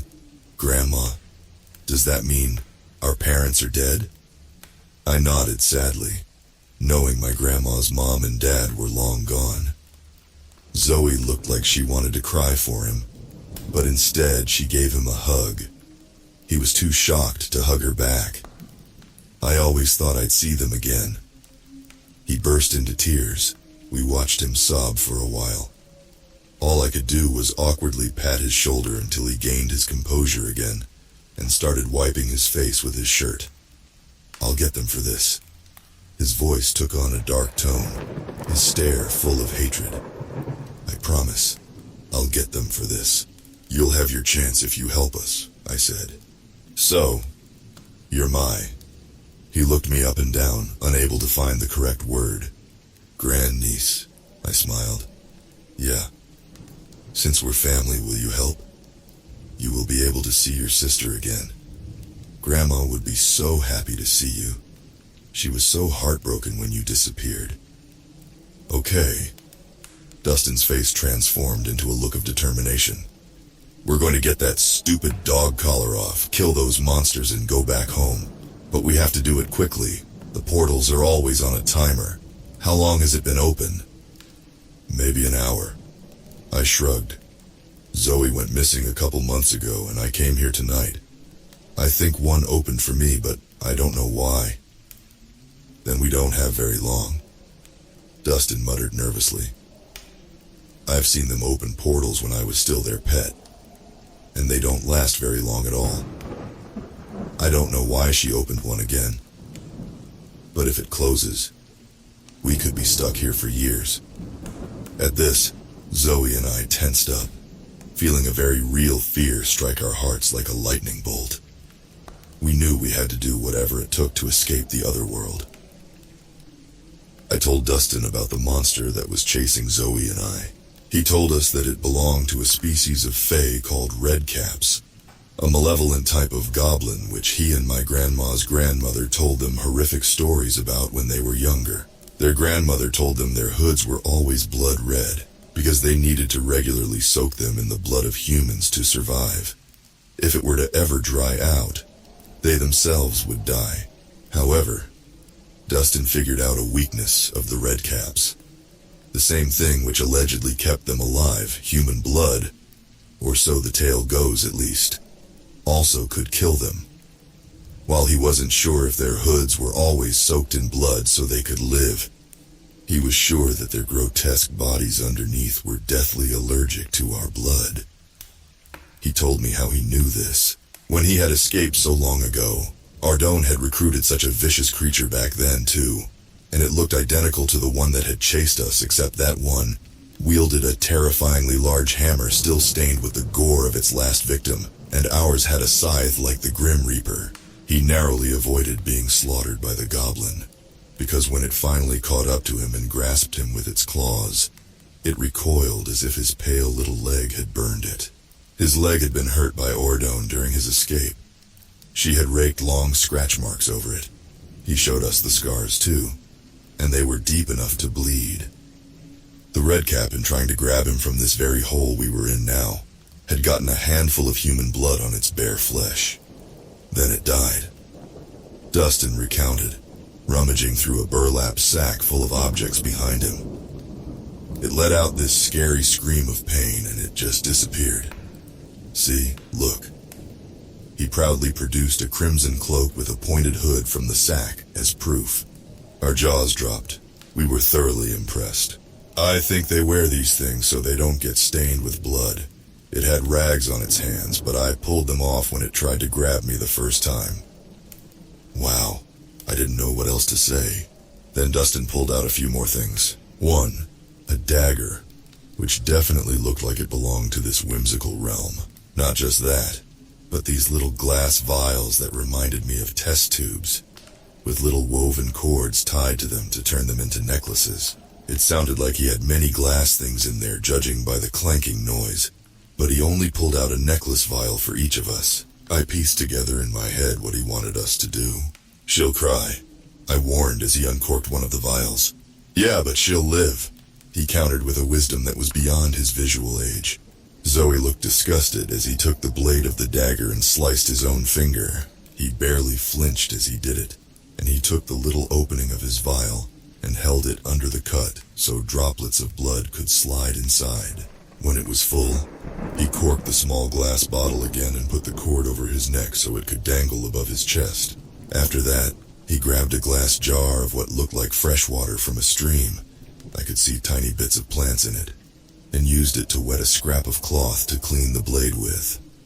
He was smart enough to clean his blood off. I had to remind myself he lived for just as long as Grandma, even if he looked younger than me. That's gross. Zoe looked at his bleeding finger, which he popped into his mouth. He shrugged at her, then handed the dagger and 2 of those vials to me. I did the same as him and then put mine over my head. It felt really weird to wear a vial of my own blood, but I guess it couldn't be helped. I cleaned the blade the same way he had, then looked at Zoe apologetically while gesturing for her hand. Is it going to hurt? Her bottom lip trembled.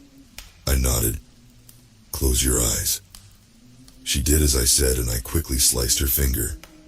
I felt her body jerk and a few tears squeezed out from her eyes. It's safer if we all carry our own blood, Dustin said as I collected Zoe's blood in her own vial and then put it around her neck. In case we get separated, we know the other will be okay. Right. I watched as Zoe put her finger in her mouth and sucked the blood off. I know we're in a rush, but we need to think of a plan. How exactly did you escape? Dustin told us how he had escaped Ordone's residence. He spilled the boiling pot of water sprites she had been cooking, and when she was distracted, bending over to collect the creatures. They are very manic about their food, he'd said. He stabbed her from behind and kept sawing at her neck with the dagger until her head was only connected to her shoulders by a few ropes of flesh. Then he'd taken the key from her neck and freed himself from the collar. It was disturbing to see him regale such a thing so casually. But I had to remind myself that he'd been stuck here for decades in mortal realm time. But then how's she alive? Zoe had asked, looking like she didn't believe him. Her head grew again. Dustin looked like he didn't understand it himself. I don't know how or why, but cutting the head off doesn't work. I heard iron is able to kill them. I showed him the iron things I had brought with me, and his eyes gleamed with sadistic glee. Neato! Dustin smiled, his teeth yellow and crooked. I've been wishing I had iron for so long, and now we do. However, he said that while it was great we had iron just in case, the Fae people were very cautious of touching iron, so we would need to be clever about it. Since we only had one shot, the plan remained the same. We would try to decapitate Ordone to at least render her unable to chase us until we made our escape. Once she was incapacitated, then we could use the iron if we had the time. Zoe would keep Boza busy with me being the distraction for Ordone, and then Dustin would ambush her and hack at her neck with his dagger until her head was severed once more. This would be his revenge for her stealing his life away from him. She won't fall for the same trick again, though, Dustin warned. But my granny always told us that Fae people never turn down food, or a chance to dance to a good tune. Zoe made a face, clearly doubting this. Dustin noticed and shot her a glare. I'm the one that's been trapped in Weirdsville. I think I know what I'm talking about. I tried it once on the small one. Here. And by small one I assumed he meant Boza. He produced some oddly shaped glass vases and cups and delicate china spoons, clearly not from our world. He tapped the spoons against the glassware he'd lined up in front of him, creating a gentle string of light, tinny musical notes. The glowing bug-like things in the jars stopped flying about wildly and stilled themselves, landing on the side of their glass prisons closest to Dustin. See, the pixies like it, he'd said. Zoe's eyes brightened at that. Pixies! She grabbed a jar and scrutinized the orbs of light resting inside. He snatched it back from her. They're not like how you think. They're just lights with wings. Dustin set the jar back down gingerly. But they're fragile, so be careful with them. We should go now. We stuffed the glassware into my backpack. Then, the three of us left his underground hovel, which I remember at some point he had told me had contained a sort of elf or gnome that had clearly died of old age and remained as a horrifyingly mummy-like, dried-up carcass. We couldn't see or hear the red cap, but still we stuck close under the shade of the trees, ducking and jumping at every sound. Following Dustin's lead, he seemed very skilled at being stealthy, intensely on his guard in case something would sneak up on us.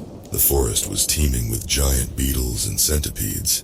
Then, Zoe screamed out of nowhere, scaring the crap out of us. She'd been traveling behind us so we could protect her. Me and Dustin turned to see that she was sitting on the ground as if she'd fallen in shock, staring in wide-eyed horror up at a tree. No, not a tree, a woman. It looked like someone had carved the figure of a woman into a tree, but clearly it was some nature spirit or hybrid of some sort. She was posed as if she were trying to blend in with the surrounding trees, much like a chameleon would. Her arms upturned and ending in branches, and her golden yellow eyes with no irises or pupils blinked at us before shutting. She became still again, statue-like. She looked utterly creepy, but she seemed docile. That's just a dryad, blockhead, Dustin snapped. Are you trying to get us? We heard the sound of fabric whooshing above us, and we all three turned our heads upward just as the red cap descended upon us with its scythe raised. In one swift motion, it swung its blade and decapitated Dustin right in front of us, cutting off his horrified scream and eliciting one from me and Zoe as our great-uncle's head rolled across the ground. His blood stained the blue-colored grass red, and his eyes and mouth remained open in an O shape. Just as swift as the redcap had appeared, it had also disappeared in a flash of crimson in order to dodge out of the way of the spray of blood. I grabbed Zoe and ran through the forest, sparing only one glance behind me to see the redcap removing the hood part of his cloak and dragging it along the ground where Dustin's blood was spilled. Its head looked ghastly and made me want to faint from terror. I remember that much, but for the life of me I can't recall the details. Not because of how long it's been, though. Even right then and there, after I turned my head back around to keep my gaze focused on where I was going, I immediately had forgotten the sight of his flesh, as if it were some sort of spell. The horrible cry of the redcap, reminiscent of a saw splintering thick wood, echoed out, causing all the small critters in the area to immediately withdraw out of instinct. Pixie lights faded away, and strange-looking insects scampered out of sight. I didn't know how long we could outrun that monster, and after seeing what it did to that poor boy, I didn't want to take any chances. Nearby, there was a large log lying on its side, and so I guided Zoe to hide inside of it. However, I wouldn't fit, and I could hear the redcap flying closer, weaving through the trees in search of us from a bird's eye view. I promised her I would be back soon and rushed to find my own hiding spot, ducking under shadows whenever I heard the rustling of fabric draw too close. I quickly came across a water hole, something of a small pond, and on one elevated side of it the ground jutted out like a ledge with little roots hanging down. I hid my backpack under a bush so the monster couldn't spot the bright purple color and find me. I dove into the water as quickly and quietly as I could, slipping to hide under that dirt overhang. When the redcap stopped circling, then I would go and find my sister and continue the plan. I listened to the redcap cry out nearby with bated breath, tears running down my face as my mind kept replaying the murder of Dustin. Would we ever make it out of here alive? For a second time that night, a tiny stream of water was squirted against my cheek. I winced and looked to see a cluster of water sprites looking at me. Their eyes were wide set and looked exactly like a fish's. The humanoid torsos weren't flesh-colored, but rather colored like a minnow, sleek with little scales, and their hair was essentially one long fin, ranging from orange to green to gray.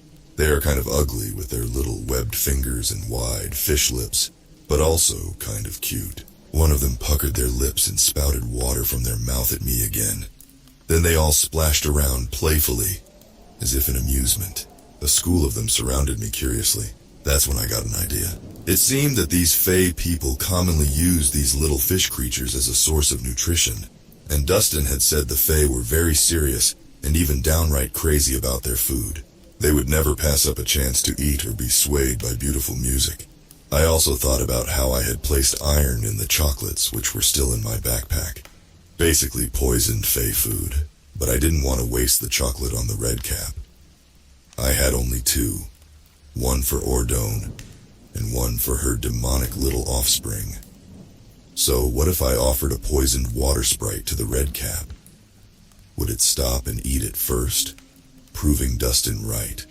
Or would it just kill me, like I feared? But how would I poison it? I didn't have any tiny pieces of iron on me that I could make it swallow. Then I remembered what he'd said about our blood being lethal to a redcap, and my eyes lit up. I snatched up one of the water sprites, and its slimy body squirmed frantically in my grip. I uncorked the vial hanging around my neck and forced its mouth open. It was gross, but I poured every drop down its throat, making it ingest my blood. Then, I climbed out of the pond and went out in the open, sparing one glance at the log where Zoe hid before summoning up enough nerve to call out for the redcap. "Mr. Redcap, sir, I have some food, a peace offering." I was terrified. My knees were shaking. I regretted the words as soon as they left my mouth, but it was too late to go back on my plan. I heard another monstrous cry, and the flapping of a cloak as the redcap immediately zeroed in on my position. Did this thing even understand English like the fairies did? I held out the water sprite as it came into view and swooped towards me. I couldn't help it. I cried out in fear at seeing it raise its scythe and fell back on the ground, releasing the water sprite and letting it flip over the grass like a fish out of water. I closed my eyes and waited for my death, but it didn't come. I peeked through one eye and saw the redcap leaning over, grunting and chasing after the water sprite as it desperately tried to crawl its way back to the pond where I took it from. It stabbed the mini mermaid's abdomen with a single black claw and brought it up inside its long hood. I couldn't see it eating, but I could hear it chewing through scales and meat and crunching tiny bones.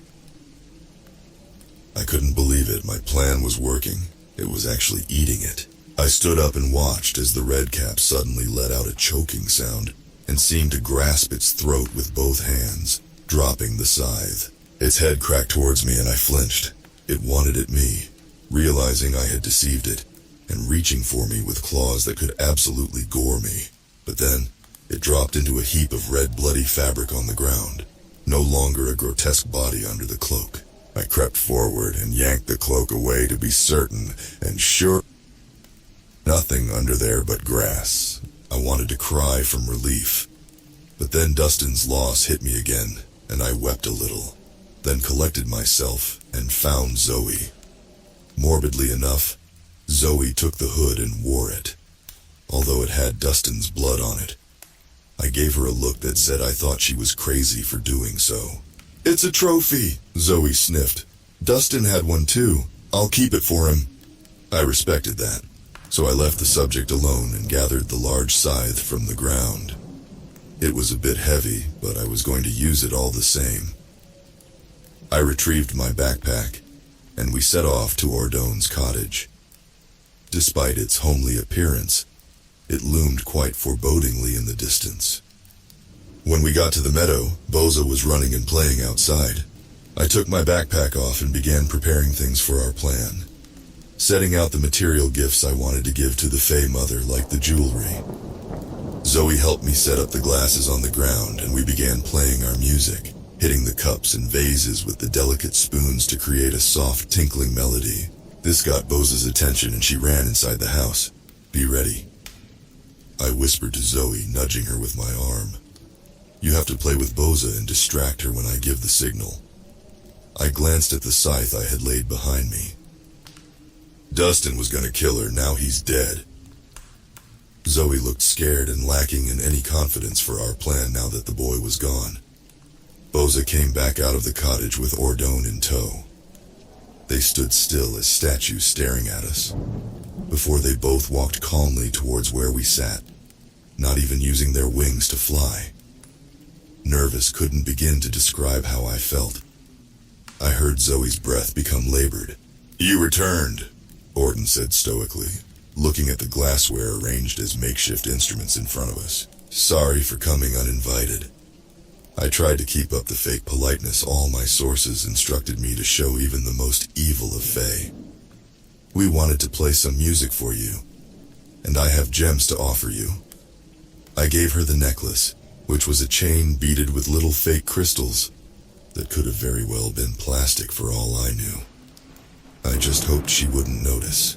A drone held out her hand, her fingers spindly like spider's legs and her nails manicured and sharp. I draped the jewelry over her palm and swallowed the lump in my throat. She looked at it before squeezing it in her grip, then opening her hand to let the dust she'd ground it into fall into the grass. "You give me a gift not worth a grain of sand," Ordone stated, with an unsettling level of serenity that felt like the calm before the storm. The air suddenly became electrified as I felt an intense aura of wrath emanate off her. "Can Zoe play with Boza?" I quickly asked. Boza's face brightened, and she looked hopefully at her inhuman mother. Ordone nodded once, and Boza immediately grabbed up the chain linked to my sister's collar and dragged her towards the house. Zoe gave me one last helpless look before following. When they disappeared into the cottage, it took everything in me not to back away as Ordone knelt across from where I was sitting cross-legged and laid her hands in her lap. Her black empty stare drilled holes into me, and I couldn't tell what she was thinking since her face was completely void of emotion. Do you like my music?" I stammered, my musical notes faltering as my hands which held the spoons trembled. "It's my gift to you for taking care of my sister while she's been here. I meant none of this, of course. You have slain the redcap." Ordone pointed a claw at the scythe behind me. You intend to slay me next. You feign ignorance and respect. She said this all matter-of-factly, as if she could read my mind or see inside my soul. No slaying. I rushed these words out in a panic. I want to trade these gifts for my sister's freedom. I put down the spoons and laid out more cheap stuff from the thrift store and the candy which had not been poisoned. Your sister's freedom has a high price, and by the look of what you've offered me, you cannot afford that price. Ordone said, and I hated her with all my being in that moment. She sounded prideful, as if she thought herself above me. Her next words shocked me, though. An equal trade would be another pet, or in your case, a labor slave. You have physically matured beyond the privilege of being Boza's pet, but you can dedicate your life to the servitude of my bloodline. I assumed she meant I was too old, and thus too strong, as I would overpower the demonic little brat, to be Boza's plaything, so I would instead work for her for the rest of my natural-born life. I thought carefully. My research said you had to be clever when dealing with the Fae, and even Dustin said she couldn't be fooled so easily twice. This was not some mindless monster. This was another intelligent being, and that scares me deeply. Of course she would see the scythe I took from the red cap, and realize I intended to kill her next. She was just as smart as me, although probably even smarter. 13-year-old me felt stupid for not acknowledging that sooner. Now that's an offer I would consider, I said after some thought, knowing I shouldn't outright agree, even though I intended to lie, because words held a certain power for the Fae. For all I knew, outright saying yes would instantly make shackles and chains appear on my body out of thin air. It felt like walking on eggshells or losing a mind game like chess. I resumed playing the music and started to whistle, trying to distract her so I could continue thinking of how to outsmart her. I poured my heart into it, remembering how Dustin had played it in his burrow, and Ordone became entranced by the sound. Before, she had stilled to the point where she looked like a lifeless doll. But now, she swayed gently like a flower in a breeze, her black eyes fixated on the glasses, as I tapped at them with the spoon. I waved one hand in front of her face and she didn't move a muscle, not registering the movement at all. Pixies came and danced around us, also charmed by the music. I slowed down the tempo, before ceasing the music altogether, and she still didn't snap out of it. I continued to whistle as I slowly got up, grabbed the scythe, and moved behind her. She was still swaying. I reared back the scythe, ready to slice at her long neck. You lack subtlety like a giant in a hedge maze. Her voice whispered into my ear. My heart lurched in my chest. Faster than I could blink, the now fake Ordone that was in front of me dissipated into a cloud of glitter, and the real Fae Mother loomed behind me. Her fingers snaked around my neck, one by one, and she grabbed the cheap cord holding up my iron pendant, and it withered away to nothing. My only protection, the iron charm, dropped to the ground, and I instinctively tried to reach for it. But she warningly squeezed my throat just a bit, and pressed her claws against my skin almost hard enough to draw blood. Please, was all I could muster as I dropped the scythe and shook like a leaf. I was too terrified to even turn around to face her. I could feel her long hair brush the sides of my face. Vines snaked along the ground and swept away the iron pendant from my feet, far from my reach. Just how many abilities did this monster possess? I have been fooled this way before, Ordone said, and suddenly images of Dustin's escape flashed through my mind, as if she was projecting the memory of him cutting her head off into my brain. All attempts to slay me after this one should have been original, if conducted with intelligence. If you become my servant, you will tirelessly try to end my life. If you have nothing more to offer, I will try to kill you quickly before the little ones return and make things difficult. Wait! I shrieked desperately, as I felt her fingers tighten over my throat, throwing myself forward onto the ground. I scrambled over to my backpack, crying the whole way there, and fished out one of the large iron-infused chocolate bars I had made, wrapped in plastic. It's the best I have, It cost me a fortune. I lied through my fearful sobs. I cannot be fooled by the quality of offerings. Ordone gingerly took the chocolate. If it doesn't taste exquisite, it will be spat out, and I'll have your life instead. You'll like it, I promise. I watched hungrily as she daintily brought the chocolate to her mouth. Then her hand froze, the candy inches from her lips. She took a deep whiff. My blood ran cold. I thought quickly to save myself. This, she began. Actually, I blurted, launching forward to snatch the chocolate away. She seemed affronted by my rude actions. I forgot. This chocolate is special. It's for Zoe. I want her to have it. I'll trade my life instead. You're not worth this gift. Ordone was deeply offended by that, just as I had expected. Aim grew rigid as her black eyes widened. What did you say? I said it's not yours, so you can't have it. I was unable to keep the spite out of my voice as I kicked things up a notch. I changed my mind. You're an ugly creature and you don't deserve a gift like this anyways. I would rather have someone I like to have it instead. What a wretched little whelp you are. Ordone smiled. It was loaded with malice and just a tinge of amusement. After I eat this, I think I'll keep you and your sister here until you grow old and your bones turn to dust. I'll leave your grandmother good fortune in trade for your slavery. I watched as the Fey mother gaped her mouth open wide as anything and dropped the chocolate inside. It disappeared down her gullet, and she grinned tauntingly at me, the corners of her lips stretching her face beyond what was anatomically possible. There goes your special gift I'm not worthy of. I picked up the scythe and stepped back, waiting. Ordone frowned, not expecting this reaction.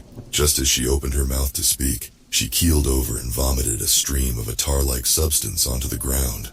Her white skin became gray and speckled like a gargoyle again. Her veins bulged against her skin, and her gown rotted right off her body. Her wings shriveled up and fell from her back like rotten flower petals as she continuously dry-heaved, retched, and vomited. It was so violent and disgusting I still get nauseous just thinking about it. She clutched her stomach, which was drawing in on itself as her rib cage became more pronounced. Her once beautiful form became emaciated looking. She was naked, and looking more like a corpse with each second.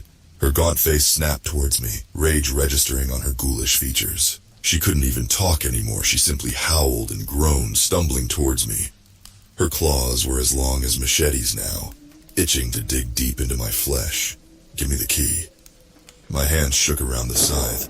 I couldn't muster the courage to swing it at her. She only screeched and lurched towards me like the undead. I ducked out of the way and kicked the back of her knee, sending her sprawling over the ground. Then, adrenaline coursing through my veins and fueled by primal fear, I bashed her head with the handle of the scythe. Greatly weakened, it seemed she could hardly get up. So I placed my foot on her head to keep her down and swung at her neck like an executioner. It took a few awkward hits, since I had a scythe and not something like an axe. But eventually her head was severed, thus silencing her agonized groans. And I hastily seized the key which was around her neck. I watched as her body turned to dust, leaving the piece of iron lying among the pile. I could hardly believe what just unfolded, and the feeling of it all being a dream hit me 10 times harder as I fell onto the grass and stared at her remains for a while. I got myself together and went into the cottage where I saw a surprising sight. Boza was now in the cage, with a smug-looking Zoe standing outside of it and tossing fruit at her head. She would later tell me that she had tricked her, suggesting an idea for a game where they would switch roles, and the Fey girl would become the pet. Boza had turned grotesque like her mother, but only in anger, as she freaked out and screamed furiously behind the golden bars. "Stop that! Let's go!" I grabbed Zoe's arm and pulled her away.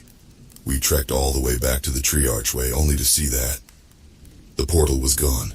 Instead of the normal woods behind our house waiting just beyond the threshold, it was more otherworld woodlands.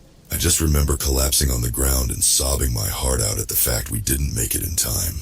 Zoe knelt beside me and started crying too. Once I composed myself, I took this moment to unlock her collar and remove it from her neck. "What are we gonna do?" she asked. I thought for a moment. If Ordo knew how to open the portal, maybe she passed down this knowledge to Boza. I have an idea. I grabbed her hand, and once again, we returned to that cottage that I was all but sick of seeing at that point. Boza had calmed down and was now sitting and weeping. Her appearance returned to normal. It made me feel a twinge of guilt, but I reminded myself that she was the spawn of a monster, and so I sauntered over to the cage and addressed her. "How do we open the portal to our world?" Boza glared at me. "Where's my mommy?" "She's gathering those fish creatures at the creek." I lied. "She said we're free to go, but she's too busy to help us at the moment." "How does she open the portal?" "I'm not helping you." Boza tipped her chin up defiantly and crossed her arms. "If you tell us how, I'll set you free." I bargained, dangling the key for her to see. "And if it's not a lie or a trick, I'll give you this chocolate before we go." Zoe gave me a look, thinking I meant the iron-infused chocolate, but understanding crossed her face as I produced a more Fae-safe candy from my backpack. As much as I didn't like Boza, I wasn't fully willing to see her suffer the same painful date as her mother. "Okay." Boza's face softened. Then she pointed at the silver harp I had seen Ardon with earlier leaning against the wall. "Mom plays that and it opens. It's special, so you can't lose it." "I won't lose it," I promised, grateful for her help, as I unlocked the cage. She snatched the candy from my hands and devoured it, spat it out when she realized plastic encased it, tore the wrapper off, then ate the snack-sized chocolate ravenously. "Your mom plays the harp beautifully. Could you play it for us and open the portal?" "For another chocolate, yes." Boza nodded. "After all, you only told me to tell you how." "Whatever." I rolled my eyes and gave the little fairy girl another chocolate. She smiled brattily, ate the chocolate, grabbed the harp, and led us out the cottage.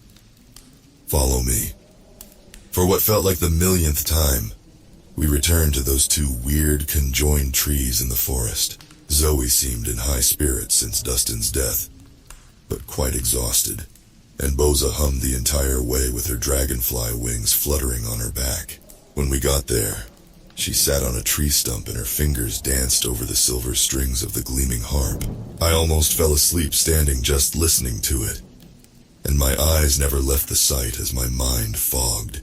She glowed softly like wan moonlight, and the archway began to shimmer. "Yay!" Zoe squealed as the portal appeared, showing us the dark and bleak forest around Grandma's house. Her shrill voice snapped me out of my stupor, and I had to stop her from running right through it. "Boza, one last thing," I said to the pale fairy. Boza gave me a curious and distrusting look. "Give me that harp." I ignored Zoe's questioning look. If the harp could open the portal, nothing would stop any more fairies around here from getting to us. What if Boza discovered what I had done to her mother, grew up, and decided to enact revenge on our family? "You humans are so greedy," Boza giggled. "We've done so many trades already. Here's another chocolate, now give it," I said more forcefully, throwing one more candy at her. She frowned as it bounced off her little chest and landed on the ground. I reached for the harp, but she started to fly out of my reach, wings buzzing obnoxiously loud. "Nina, stop being mean!" Zoe chastised me, making me want to throttle her because she got me in this mess in the first place.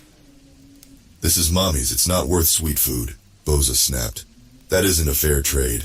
Give me something better." "Here!" I turned my backpack upside down furiously and dumped out everything I had. Of course, none of it interested her. No thank you," Boza said after examining everything. My anger grew. "What about this?" I showed her the large chocolate with the iron in it, and Zoe gasped. I had grown tired of this nonsense and didn't even care if the little fairy girl got hurt. "It's the best chocolate you can get in the human world. It's big and delicious." "I said no!" Boza quite literally hissed at me. like a snake or a rabid cat. I couldn't even get her to eat poison, it seemed. What would I do? Zoe tugged my sleeve nervously. Let's just go. But I didn't want to leave without being sure we wouldn't be in danger. How could I ever continue my life? You little brat, you stole my sister away. It's the least you could do. I lost my temper at her. Boza stuck her tongue out at me. She wanted to play. I'll do it again too. That'll teach you to be mean to me. She then turned and started to fly away at a casual pace, humming as if no longer concerned with us. Our eyes widened at the threat and my blood started to boil. I looked at the ground, my eyes fixing on the moon-shaped iron pendant lying there. I picked it up and threw it at her back with all my might. No sooner than it made contact with the flesh between her shoulder blades, Boza released a screech of pain. Where it had touched her grew a patch of stone gray, sickly flesh with black veins which spread across her back. She gradually dropped, growing weaker, like a housefly sprayed with bug repellent. Zoe watched in horror as her wings and the little hair-like feelers she had back there curled in on themselves and fell. Boza was now a flightless fairy, sobbing and screaming in agony as she crouched on the ground, finger reaching back to touch where her wings once were. But she wasn't dying like her mother had. It was just that one area that had been infected. "Nina, what did you do?" Zoe confronted me. "Mommy!" Boza wept. Remorse hit me like a bullet train, and I hastily ran over and scooped the Fey child into my arms. She was so wrought with pain that she didn't even struggle. She let me carry her through the portal into our world. Zoe followed me through the dark woods, bringing the silver harp with us. As I carried her to Grandma's house with us, I banged on the door until the old woman finally woke up and came down. She looked like she was looking at a bunch of ghosts when she saw us. "Nina! Zoe!" Grandma cried. "Oh my God, it's been months since you went missing." "Months?" Zoe and I cried out at the same time. "Who is that?" Grandma pointed at Boza, who had at some point fainted, presumably from the shock of her injury, during our walk through the forest. She then spotted the weird gray tone of her back. And what on God's green earth happened to her? We came inside and I laid Boza on our couch. I told Grandma everything as me and Zoe feasted on leftovers and drank warm milk until our stomachs were about to burst, absolutely starving to an unnatural extent after leaving the other world. The dreamlike feeling had gradually faded with each passing minute, and a splitting headache persisted in both of us. We had vertigo every time we tried to stand and our bodies ached. To name a couple more symptoms I remember. We didn't tell her about Dustin because it seemed too heartbreaking of news to share. We wished we could have brought him back to her and felt bad. Grandma had no trouble believing every word we said, since she already knew the Fae existed. However, although she was happy to the point of tears that we were back, she seemed absolutely terrified that Boza was there. She was sure that me killing Ordone would bring a horrible curse upon our family, possibly by a relative or friend of the fairies that we hadn't met, or maybe even by Boza herself if she realized what had been done. I told her that I'd lied and said Ordone was alive, but still this didn't ease the old woman's worries one bit. Once I told her we saw no other relatives of the two or even any neighbors, she seemed to relax just a little bit. Grandma decided to bury the harp under her rose bushes right then and there, with me helping to ensure the task was done quickly. She did not want Boza using it to open the portal back to the other world. Then, she sat Zoe and I down and explained that she was going to adopt Boza into our family legally and change her name, in hopes that treating Boza more kindly than those fairies had ever treated Zoe would make any potential Fae entity mercifully rethink any revenge plots. Boza didn't wake until the next day, and when she did, she was oddly silent and dejected. Her eyes were not black like pools of ink, but human-like with blue irises like in Zoe's drawings. I guess being in our world changes their appearance. She seemed less alien-like as well, looking for all the world like a regular albino kid. As soon as her eyes cracked open, Grandma was there with food and drink and a kind smile, telling her that her name would be Lana, and she would be staying with us in the meantime. Boza surprisingly was obedient and accompanied us as we went with Grandma to the police station and hospital. Zoe and I were taken off the missing children's list, and a report was made for Lana. And as expected, no one came forward to claim her, so our grandmother was given custody. We were all checked up in the hospital, and thankfully Lana's allergic reaction to the iron has faded away by then. Although she acted up when the nurses and doctors tried touching her during the physical. After getting over her silent meek phase, Lana became comfortable and was quite feral. In class she was the most ill-tempered and badly behaved student. She often ran on all fours whenever she played, ate bugs out of the ground and crawfish right from the creek, and she didn't understand at first that tables and counters were not to be climbed on. When she was hungry, she would raid the fridge and eat raw steaks from the freezer, making the kitchen look like a tornado had hit it. She dearly missed having her wings and sometimes cried about it, since they never grew back. Of course, she absolutely despised me, and at first she hated Zoe and Grandma too, but she eventually warmed up to them. Zoe hardly asked me to play anymore, as Lana became her best friend in school and at home. Lana wore normal human clothes, but she had to slowly realize what was socially acceptable fashion and what wasn't, as her outfits were all wildly mismatched at first. I tried to make amends with Lana as the years went by, but she never let up the constant insults and pranks. She always threatened to curse me but never did, although she still seemed to have strange abilities. My things from my room would always go missing and end up in weird places, if they were ever found to begin with. Even after I got a lock and kept my room inaccessible whenever I wasn't in there. She even invaded my dreams, and initially I thought they were normal dreams, but she would slyly reference something that happened in them to me the next day, letting me know she was actually there. Grandma could never get her to stop, but just seemed glad she wasn't doing any real harm to me. Over time, Zoe forgot all about what happened, her abduction, and our time in the other world. We stopped talking about it after that first night back, and then when I tried to bring it up again months later, she looked shocked and said she thought it had been a weird dream. She told me she didn't want to talk about it then. A year later, I brought it up once more, and that time she didn't believe that it had happened at all. She believed the story that Grandma told the police. We found a strange lost girl in the woods who didn't remember how she got there, where her home was, or who her family were. She genuinely believed Lana was never Boza and always had been human. Eventually, the memory faded from my mind as well. Every time I tried to recall it, I remembered less and less until it all became very fuzzy. So here I am, a college student on winter break, with Zoe and Lana watching Christmas specials downstairs as Grandma cooked up a storm, looking at this old drawing of Zoe and Lana with wings. Everything has come flooding back to me and it's overwhelming. The teenage girl downstairs was a fae whose mother I'd killed. I just hope that she can one day forgive me. For my sake, not hers.